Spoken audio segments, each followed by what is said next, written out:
Hey Premier Planet, Justin Barlow here inside the Premier Studio in Woodstock, Illinois, where we just wrapped up our 155th studio taping. As always, a huge thank you to everyone out there at the Premier Planet who came out to support us for 155. If you weren't able to make it out to the Premier Studio this last Saturday, let me fill you in on what you missed. It was announced last week that we would be beginning the opening leg of the Challenge Pro Cup tournament. If you remember last year's tournament in 2016, it was a great spectacle, the best and brightest PPW had to offer. This year, we were going to find out who was going to take home that glorious trophy, and the action kicked off with a battle royal where the winner would be able to determine his own opponent in the opening round of the Challenge Pro Cup tournament. Now, elimination after elimination, it finally came down to, amazingly, fellow Dirty Boys, Ronnie Metro and Chase Gosling. Now, one would have thought these two might have hesitated a little bit, but Chase, he gets right in there, clotheslines Ronnie over the top rope. Chase wins the Battle Royal, and who does he choose as his opponent? None other than perhaps his most bitter rival here in PPW, the world exclusive Matt Vine, and their match was set to take place a little later in the evening. But first, the first 2 out of 3 falls match of the opening round of the Challenge Pro Cup tournament featured 0-1 and El Mero Mero Iniestra. Now, 0-1, unfortunately, not a single fall for him in this one. Iniestra went 2 for 2. He finally gets that second fall by delivering a beautiful springboard moonsault off the second rope. 1, 2, 3. Iniestra walks away with the win in the tournament, but 0-1 is not out yet. Again, it's double elimination, so you have to lose twice in order to be removed from contention. Following that, it was Chase Gosling getting his wish and getting his hands on Matt Vine. And these two guys, they brawled, they duked it out for so long, but just the first fall completely evaded both of them. And let's see what happened at the close of this amazing match.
See there, Chase Gosling taking advantage of the downed referee, nails Vine with the chair. Premier CEO Randy Ritchie, though, says no, not on my watch. Chase Gosling removed from the tournament for his actions, and because of that, Matt Vine picks up a win in the tournament. And after that, it was the ladies of PPW making their return to the Premier Ring when Sky Blue took on newcomer Lina de Oro. Now, this match was a great exhibition match from the two rising stars in the industry. Sky Blue obviously really making a name for herself lately in PPW. She's really starting to show off that ring knowledge that she's gaining at the Premier Academy. Takes advantage of a split-second opening to roll Lina up with a backslide. 1, 2, 3. Sky Blue picks up the win at PPW 155. Afterwards, the two shake hands in the middle of the ring, and Randy Ritchie, who was watching from the back, so impressed with these two that he offered them a rematch at PPW 156 this Saturday night, which both accepted. So it's going to be Lina de Oro and Sky Blue this Saturday night in Woodstock. Following that, we got back into Tournament Cup action with another 2 out of 3 falls match. This time, it was the newest Dirty Boy, Hammer, taking on the world exclusive Matt Vine, who had been cleared to compete. Randy Ritchie, he was a little concerned about Vine's well-being. Vine says, no way, I'm good to go. I want Hammer in that ring.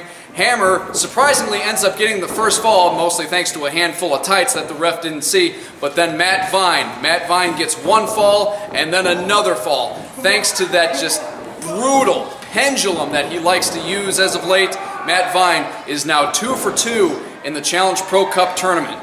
And then after that matchup, it was Ronnie Metro, the reigning Premier Pro Wrestling World Heavyweight Champion, taking on Premier Academy standout Jamie Garza. Now remember, Ronnie Metro is the champion of PPW, meaning that that belt signifies he is the best that this company has to offer. Jamie Garza, the holy crap, went toe to toe with the champion, avoiding fall after fall after fall. He got Ronnie so frustrated, just constantly kicking out, refusing to give up. And let's see what happened at the close of this match. All right, so when you come back.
So because of their actions in this matchup, Ronnie Metro, the champion of PPW, takes a loss in the Challenge Pro Cup tournament, while Chase Gosling, not only is he now out of contention in the Challenge Pro Cup because he had to stick his nose in Ronnie and Jamie's business, he's now suspended for 1 week with no pay, so he will be nowhere in sight this coming Saturday night. So going into this Saturday night at PPW 156, we have 3 guys, 3 wins, 3 guys, 3 losses, and this coming Saturday night, if on the long shot, the 3 men who lost their matches at PPW 155 happen to win their matches at PPW 156, we will go to 2 triple threat, first of 2 fall matches, and the winners of those matches will then face each other for this, the Challenge Pro Cup. If those of you who remember this from last year, the human video game Scott Colton was the winner of last year's tournament. A huge amount of momentum after winning this prize. A lot of pride on the line going for this Challenge Pro Cup. And at PPW 156 this Saturday night, we will have the Hammer taking on El Mero Mero Iniestra. The PPW World Heavyweight Champion Ronnie Veronica Metro faces Matt Vine, and Jamie Garza takes on 0-1. Premier Planet, you are not going to want to miss a single moment of the action in this Challenge Pro Cup tournament. Things are really heating up. A lot of momentum and a lot of pride on the line. Once again, Premier Planet, thank you all so much for your continued support of PPW. Don't forget to share our posts all over social media. Remind your family, remind your friends who love quality pro wrestling to get themselves out here at the Premier Studio at 1230 Davis Road. And we will see you folks out here at Premier Pro Wrestling.